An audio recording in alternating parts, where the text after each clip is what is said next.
WhatsApp. Hang on, I've got anything. I'll just check. I've got nothing. Hello, everyone.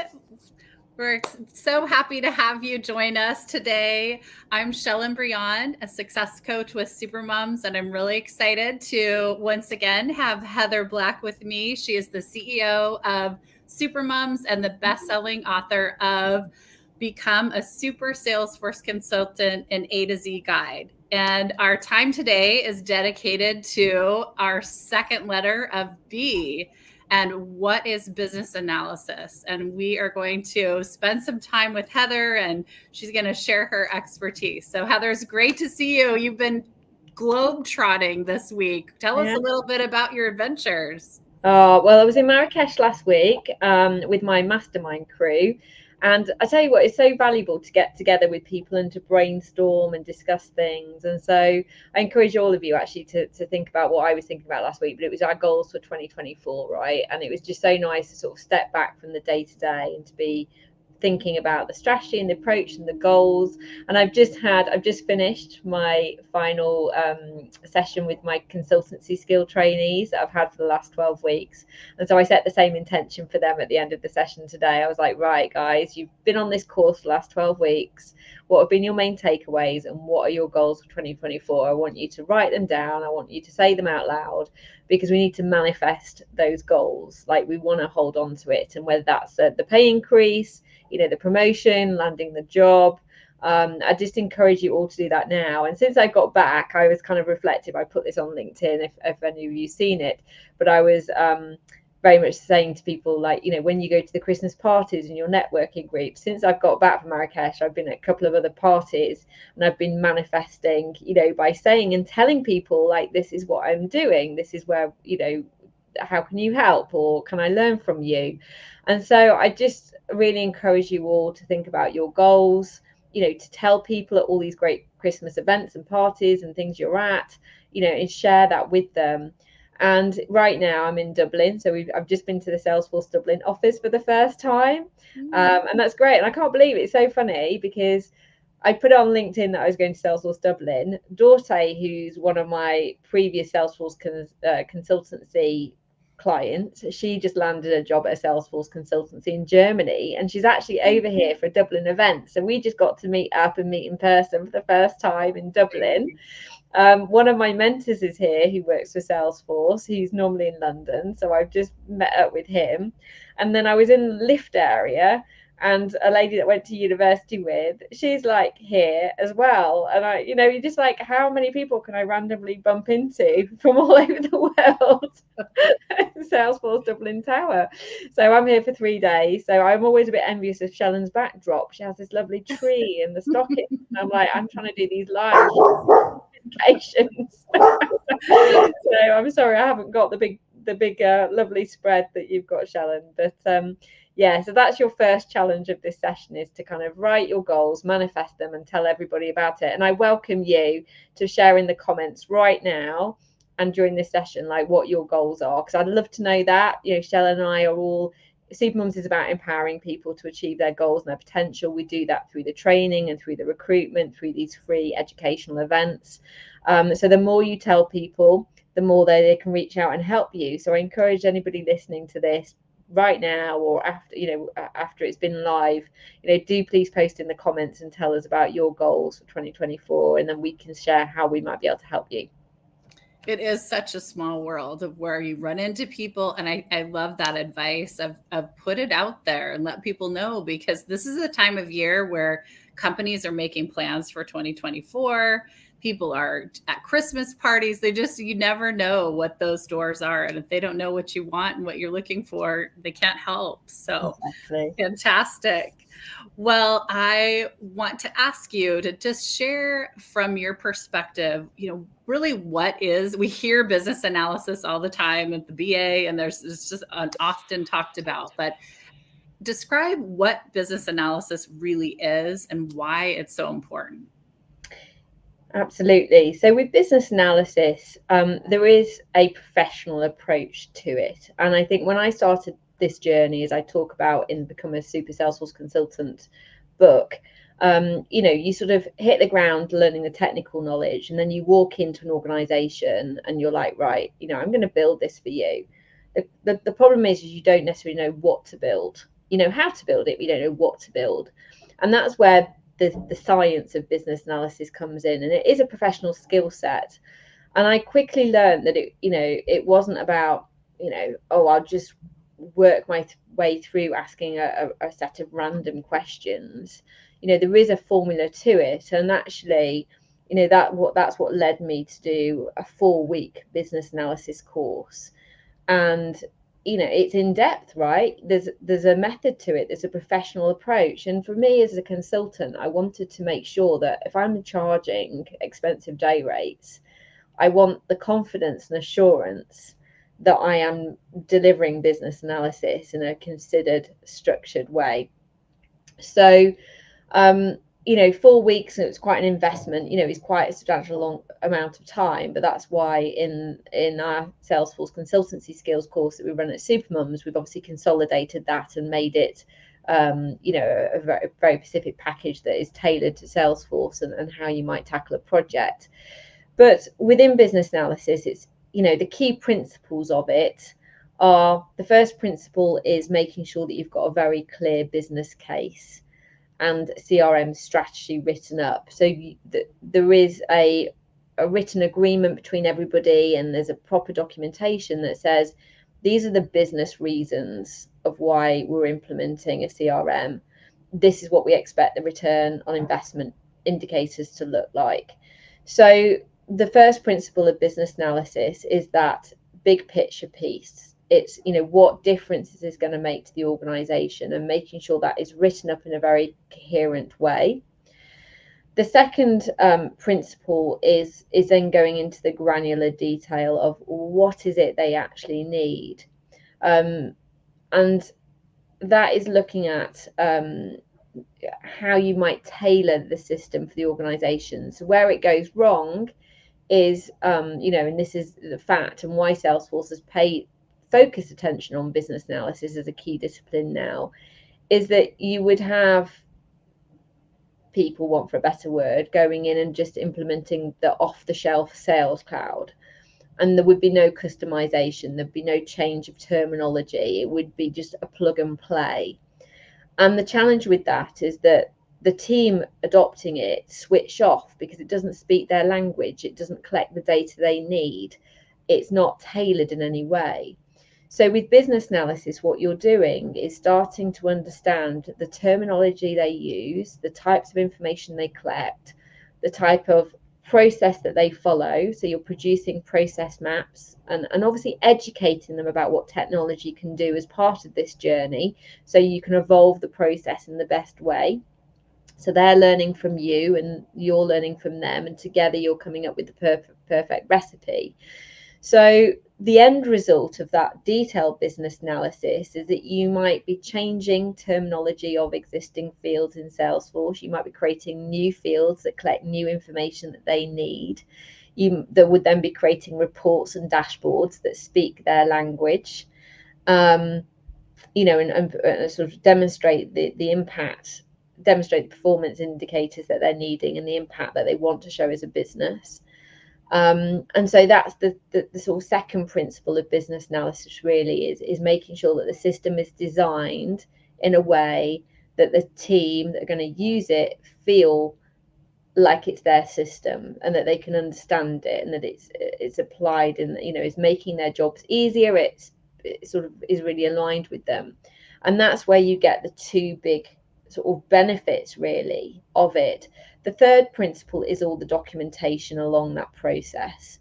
So making sure everything is documented during that business case process, creating that CRM strategy, making sure that during the more detailed design workshops, you are documenting the process maps, the functional requirements, the technical requirements.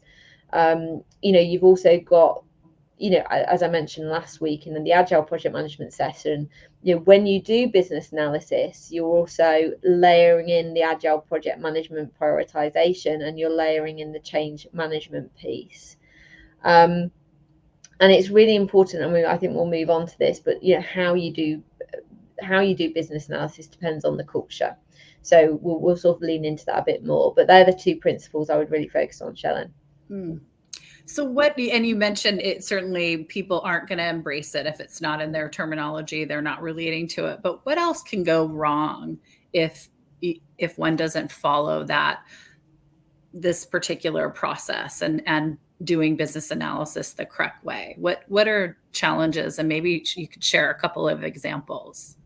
Yeah, well, my favorite term is the great digital belly flop, right? It's like, if you don't go in and do business analysis, and you do the plug and play system, then people won't use the system, and literally the whole impact of that is you've got money wasted, you've got a system that people aren't using, it's not adopted, and you're back to square one. And actually then people are very jaded, and people don't like Salesforce anymore because they, and it's then you've got to go on that. And I've gone into those projects where I've got to try and re-energize them, and that's, it's a really interesting project to go in, and sort of have to give Salesforce a new life, really, and convince them that actually it can be better.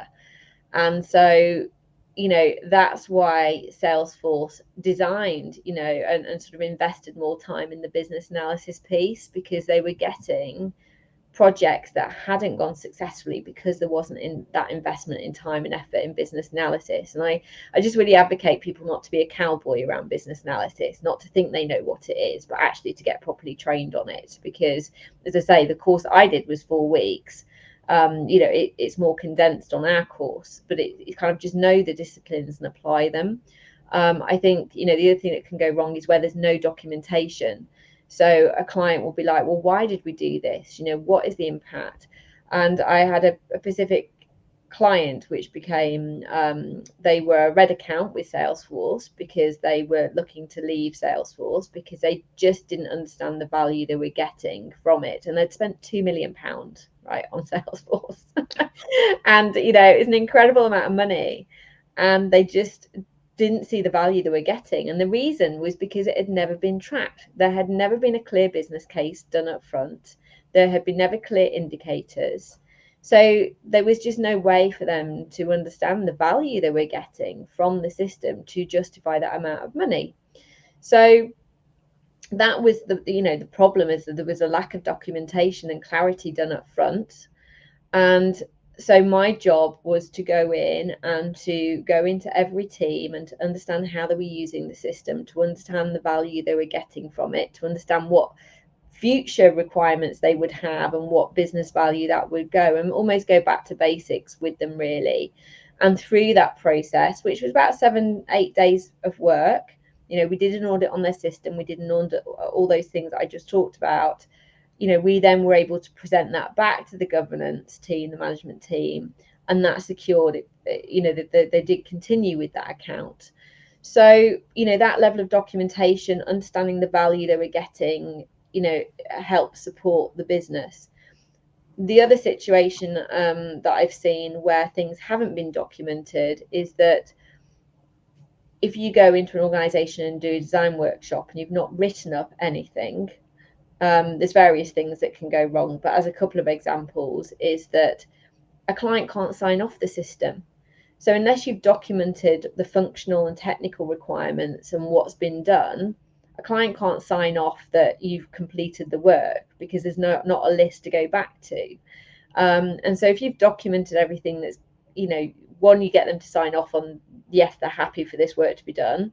The second tier of that is like, right, we've done the work now, can you sign off that we've done it? So you've obviously got that, the written documentation piece around it.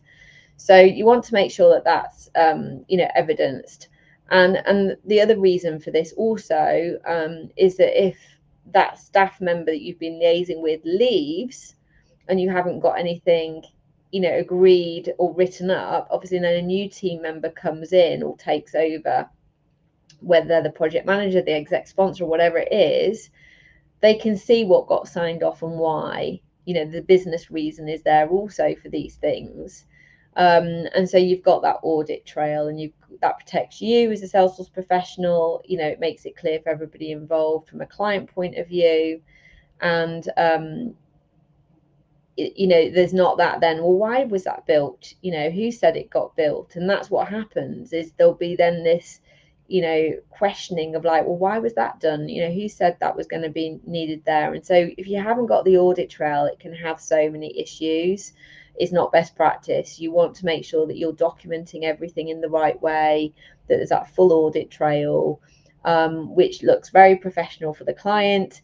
It helps create that clarity for everybody. It means things can be signed off, which means you're going to get paid and everybody's happy. It's just so much best practice.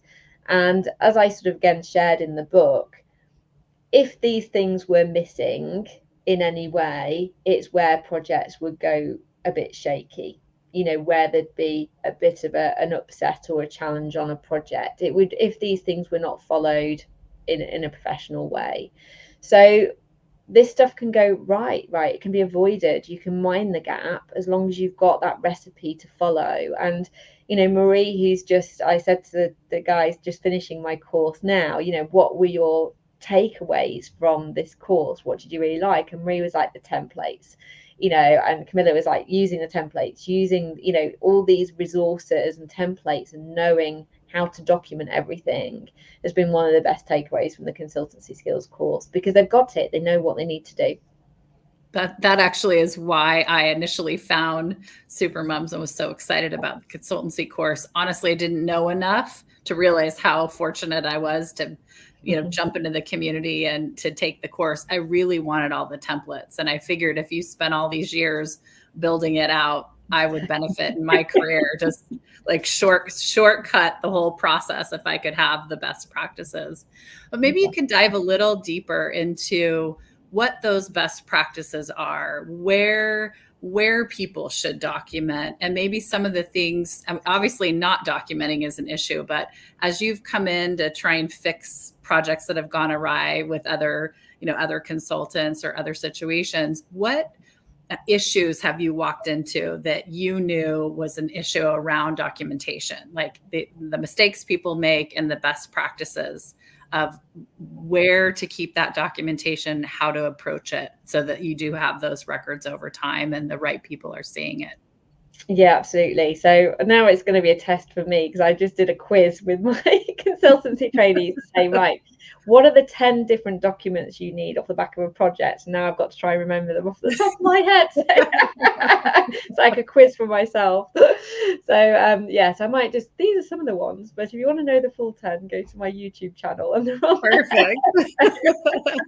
We'll link it in the comments. Yeah, exactly. I'm like, I haven't got them written down. I should have written them down. So I'll give some examples. But on our Supermoms YouTube channel, there is actually a YouTube little video that I did about the 10 documents that you should have on a project. Now, when I talk about documents, that might not be a written Word document. That might be a way of documenting it in a tool or resource, or it could be a video. I'll obviously share some examples now, but I'm not saying everything has to be written. People I think can naturally think, a document is like a Word document. I might be talking about a system here that you use to document things, and obviously you might do it different ways with on your style, the client you're working with, and the organization. So there are 10 different types of documentation that you should really walk away with on a project. That there might be more than that. Maybe I've missed something. You will always add to your own list, but certainly these are the 10 that come to mind.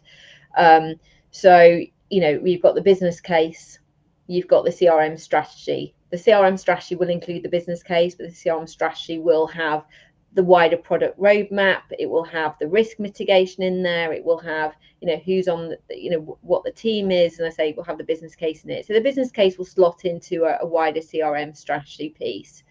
You then kind of walk into the business analysis process. So you would have business analysis scripts. And that's what I designed when we were running an SI, is if we were doing a Sales Cloud implementation, we would have a whole set of questions you need to ask. And we can talk a little bit more about perhaps some of those questions as part of this session, but there was a common set of questions, and if you missed something, you could be in a fix, right? These questions were designed in a way that it will again mind the gap of something going wrong. And so I designed business analysis questions that you would ask at the very inception stage of a project, for quoting to the risk analysis section, to the Sales Cloud implementation, Service Cloud implementation, non-profit implementation, Marketing Cloud, payment integration, event management, you name it. We started building out all these questionnaires. So that's what we equip now our students with on our consultancy skills course, to help people mind the gap and to make sure they're asking everything.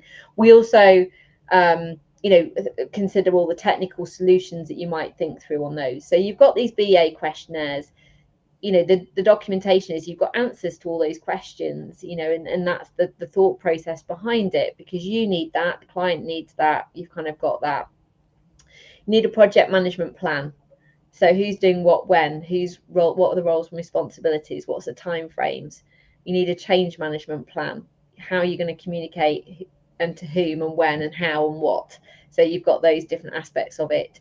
You've got the process maps that you're building. Again, obviously, as I say, documentation, you might use different software for this. Once you've done the design workshops, you're then going to build out your technical workbook. Now, your technical workbook could be a spreadsheet, it could be using a system like Jira, but it's kind of building out, everything you're going to build. You've got your requirements log, you've got your technical workbook. The requirements log is kind of documenting your functional and technical requirements. So in the most simplistic sense, you've got, we need to customize, we need to capture the functional requirement would be we need to capture information about our contacts. The technical requirement would be we need to capture that information on the contact object. In the technical workbook, you then have a tab that looks at the contact object that layers out all the fields that you need on that contact object, the ones you're going to hide, the ones you're going to have, the ones you're going to build. You'd have the related lists on there and what the related lists are. And so you have in your workbook, you have a tab for every object and exactly what information you're going to collect, what needs to be on that page layout from a UX design point of view to make it intuitive, so the person who's building it knows exactly what they're building it. The client then can sign it off for build. The client then can sign it off for completion, because you've got your set number of fields that you're building and they can see it. And, yes, I can approve, that's ticked off as it's been built in the way that I anticipated. So that's sort of the design side of it. You're then moving through, I'm not sure how many I'm up to now, but then you're moving through up to training resources. So obviously with training resources, documentation could be anything from videos to process maps to trailhead resources, documenting the training elements of it. And I'm sure I'm missing, there's definitely something I missed, but there's like optional ones. So like maybe an app comparison matrix where you're comparing apps for different providers. So there's a whole range of documentation that, documents everything you've been talking about with the end users as part of the design process, that they've signed it off as being a reflective agreement of what you've talked about, and then you'll obviously that's the audit trail for it. So if you want to listen to that in more detail, it is on the YouTube video. Perfect. Well, and we're so grateful for those of you who are joining us live. If you have any business related questions for Heather, go ahead and pop them in the comments. And if you're someone who takes advantage of the replay after, go ahead and do that as well, and we'll circle back. But as you look at the type of questions that you ask, what would you say are some of the questions that perhaps aren't as commonly asked to clients that really spark some valuable discussion and can help people from making a misstep? So when I did the consultancy skills training with Salesforce, which was back in 2011, there was one thing that ingrained in me that I will teach everybody else that I work with right now. And actually made me rebuild my system. And that's why I say business analysis and those skill sets are really important. So I became that central admin in the nonprofit I was working for. I'd done the admin course and I was like, I'm going to go build my system. I then went on the consultancy skills course and had to redesign the whole system because I realized I'd designed it wrong. And the reason I designed it wrong is because I hadn't put at the front of the design the reports and dashboards that I needed to get out of the system. Now, obviously, a customer would like you can't you can future proof that as much as possible, but the reality is that at some point in the future they might want a report and dashboard later on in the lifetime of the system, that you're like, oh, how do we do that? Well, hang on a minute, it's not done it. But to deliver in the best way possible, I would say, that's the first thing that you need to ask is, what are the reports and dashboards that you need to get out of this system to show and track the performance of your organization? Because that influences the design of the system, what fields you choose, how you link objects together, and how you build it. And I had built this system, my very first system where I wasn't consulting. This was just me as an admin, right? I had to rewire the whole system. Luckily, before I'd really rolled it out with the team, to then, make sure that I was delivering. And actually, on one of my very first projects, I had a similar scenario. And I'd said to the client, having gone through this experience, I said to the client, I really could do, I'd really like us to focus on the reports and dashboards. Actually, there's 2 projects I can talk about that bring this to life, of learning. And I'd said to them, I'd really like to make sure that we know the reports and dashboards before we built it. And they were like, no. And I was like, okay, well, I have to caveat, and you have to obviously mitigate your risk here. Say, well, I can design the system in a certain way, but I can't guarantee that it's going to give you the reports and dashboards that you need. And there's a risk, and if it needs changing, then I'm not liable for that from a price point of view. It's something you're going to harbour. And lo and behold, we went ahead with that, but I built a system with fields in a certain way. I can't remember back now, but it was, I don't know what it was. It's the difference between a pick list and a checkbox or whatever it is. I'd done it in a certain way, and then the reports they needed it wasn't the right format for what they needed. And so that's one example. It's not my fault, because obviously I didn't know the reports and dashboards they needed, but it shows that the intricacies of how you design a system and what fields you choose can really influence that difference. And the second example I'll share on that also is that the types of graphs that you want and need, and how that presents. So asking that level of detail about, well, what graph would you want? What would it look like? Draw it on a piece of paper for me. I was working with this great CEO, but he was like, well, just great, these are what I want to see.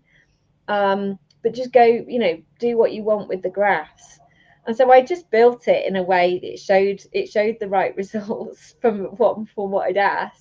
But then, when I showed him, he's like, oh, well, that's not what I had in mind. And he wanted pie charts as opposed to bar charts, right? And you're like, okay. So you then go and design it all again. Oh. And so I learned very quickly, after this was like probably my first year of consulting, of like, so in business analysis, ask exactly what graphs they want. Ask exactly what reports and dashboards they want. And if they won't tell you, then obviously mitigate your risk on that. That is the first thing you've always got to remember with the business analysis piece, is what do you need to get out of the system? What's the business case for this project? Make sure that you're aware of the business case and the ROI from that point of view. Make sure that you're clear on the KPIs and indicators and what they want from reports and dashboards for like team efficiency, customer reporting, all of that sort of stuff, because that will influence the design. The second part of it is to make sure that you go into the processes and that intricacy detail, to pull out the fields and everything else that they need along the way. So you kind of just want to know all that level of detail, really, and do the deep dive. It's interesting you mentioned that. I'm thinking back of being a customer and working with a consulting team that was in helping us. I think that reports and dashboard question would have really sparked some very valuable conversation for the group of us to agree what are the business outcomes we're looking for and what are our key metrics and things that we might not have even had a good sense of. And when I reflect back, what we ended up with is sales had a very clear picture that we didn't articulate well, service and underwriting. And we had that conversation on the front end, it could have really been a very powerful discussion. That's great advice. So what I'll feed back on that though, Shellen, is I found that. So if I ask KPIs and KPIs in the workshops and they weren't clear, I actually and this is part of our course, is I've created a whole set of indicators that they could choose from. And the reality is you end up, I mean, I would call myself a management consultant almost, because you're going in and saying, right, sales team, what, have you got KPIs? And they sort of look around the room. I say, okay, well, here's some sales KPIs that we could produce reports and dashboards on. And they go through and tick off the ones they want. So, what I actually love about the Sales Cloud certification exam and the Service Cloud certification exam is it does focus a lot on those KPIs and reports and dashboards. What you need to do is present those indicators to the client or the team you're working with. One, because they might then adopt them if they haven't got ones, and that you're giving them ones that they can work with. The second is it demonstrates the ROI of the system, right? So it helps support the business case if they have them and they haven't thought about them. So educate them. Don't necessarily expect them to come up with them, because you've also got this situation where, and again, I've seen this in a workshop where one of my consultants was, where they got a bit defensive that they hadn't got any. And I said, well, the one way to do that is just to say, look, here's some example KPIs that we would normally look at as Sales Cloud. Which ones of these do you think, which ones of these apply to you, or is there other ones? So they're not on the back foot, but this is where you prepare them for business analysis, right? So, again, stepping back, I would always be advocating that you prepare them for the business analysis workshop, that you're not going to surprise them with anything, that 3 weeks in advance, you give them the BA questionnaire. Now, my business analysis templates have 30 to 40 questions in them. So when you're preparing them for the design workshop, you're saying, right, I'm coming in, we'll agree a time frame because they need to get ready for this workshop. So you'd be agreeing, saying, right, these are all the questions I'm going to ask of you, from reports and dashboards to everything else. How long is it going to take you to get ready for this? And at that point, they'll say maybe 2 weeks if they have everything ready, to something like 4, 5, 6 weeks, right? And that then affects the implementation time of your project. But they would need to get ready. So when you go into that design workshop and you ask them all of this information, they're ready to give it to you. They're not on their back foot. And as a part of that business analysis questionnaire, if you can give them examples, give them example KPIs and things like that, it means that they're able to just take that and run with it, rather than be this awkward situation of them not giving you anything or anything like that. So that pinged up for me there. Thank you. And we'll take one question. I know we've kind of used our time, which is so easy to do, but let me bring up one question, and then you can answer that question, and then we'll invite everyone to meet us back here next week, same time, same place. And we are going to move on to C of the A to Z guide of your book. And that is all around change management. But we do have a good question from Monique. So what if the project has started and you've hired on after a project has launched, the business requirements have been set and signed off on? Have you experienced a situation or worked on a project like that? And what was your process in that regard? So it is definitely tricky, isn't it, when you've come in after like the design workshops have happened. And I'm a big advocate, like depending on where you sit in your role right now, if you're a Salesforce consultant going into a client, definitely encourage the client to bring in an admin from the outset, or somebody who's going to manage the system long term to come in. If you're going into a company where you're looking after, rolling out the Salesforce project or managing it long term, I would be encouraging you to go in and go through all those requirements and the analysis yourself, so you hear it firsthand from people. I guess, Monique, from what you've said, I'm not sure whether are you involved in the implementation or management of the system going forward. Because if you're going in as the system admin to manage the system going forward, going in and doing that due diligence with each team to say, well, talk me through how you're using the system, where these requirements come in. You need to understand that those intricacies if you haven't been exposed to it already. But equally, then you can obviously highlight if anything needs needs changing or amending or evolving, because a system is never at a standstill. There's always new requirements that come out every week. There's always things that need to be improved and changed. So business analysis is an ongoing process. You shouldn't, and I talked about this actually earlier on my course, is as part of the offboarding, business analysis doesn't just happen at the beginning of a project, of an implementation. It's something that needs to be ongoing. And now that could look like a Salesforce champion in every department is listening and hearing and supporting the team to get the most out of Salesforce every week. And as part of that, they're identifying requirements and reporting that back to the technical team every week.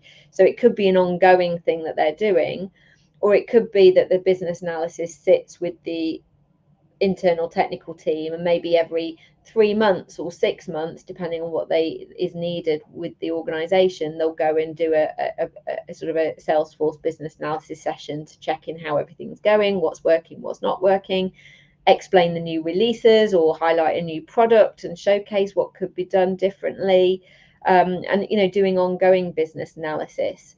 So I think if you're at a point, Monique, where business requirements have been documented, and have been signed off, then that needs to be rolled out as it is, because they've been signed off. As part of the training, if it's a new system, they should be training on how the new system works. And then you're at a point of, and this is the same for every single system, right? Is once you've rolled out the first iteration of a system never works perfectly. You're never going to get the perfect system. There's always tweaks or changes. But what's important is you've got a feedback mechanism and you've got a support desk where you can still be that, gather that feedback, gather requirements, go to the team, say, right, how is it working from you now? This is part of the user adoption. We're jumping to you, and we're not there yet. But, this is about embedding the system. You've got to keep doing a level of business analysis with the team. And we've run out of time, I know, but I was going to talk about, there's different ways to do business analysis. There's about 9 different elicitation techniques, and you've got to keep deploying those elicitation techniques all the way through the lifetime of a Salesforce project and system. So, it never stops. What you need to make sure is that you've got this ongoing business analysis process to make sure that, if people get annoyed with the system not working or not functioning, and there's no way that you're gathering that because there's no ongoing business analysis, then you're going to have that digital belly flop that we talked about. So there has to be an ongoing business analysis process through a variety of elicitation techniques, all the way ongoing for life on a Salesforce project. And that might be the case of somebody raising a case because they've identified it themselves and have asked for help. But that person that's grumbling behind the desk, and is just given up and frustrated because they don't log a case, you need to use another business analysis elicitation technique to sort of, manage those types of people as well. So there's lots of different things there. But if any of you want to know more, we are onboarding the next round of trainees for our consultancy skills course. So if you want to work with me more directly and benefit from tools and templates, you can download the information from our website, and we'll put the link to the consultancy skills course so you can learn that more. And you can book a call in with Shellen and learn more about it. So Shellen, you can share the link after this, can't you, in the chat? Obviously in the book, I've gone through all of those things and highlighted it. But I hope that's just given you a good overview today about why it's important and, what it involves and the benefits of it all. So thank you, everybody, for joining us. Yes, absolutely. And I will come back and drop the links to the YouTube video that you mentioned that talks through the details, and the links to the course and some other resources. So Heather, thank you for joining me today. And we, again, will be back next Tuesday at the same time to dive into C and change management. So have a great week. Thanks, everyone. Have a great week. See you soon.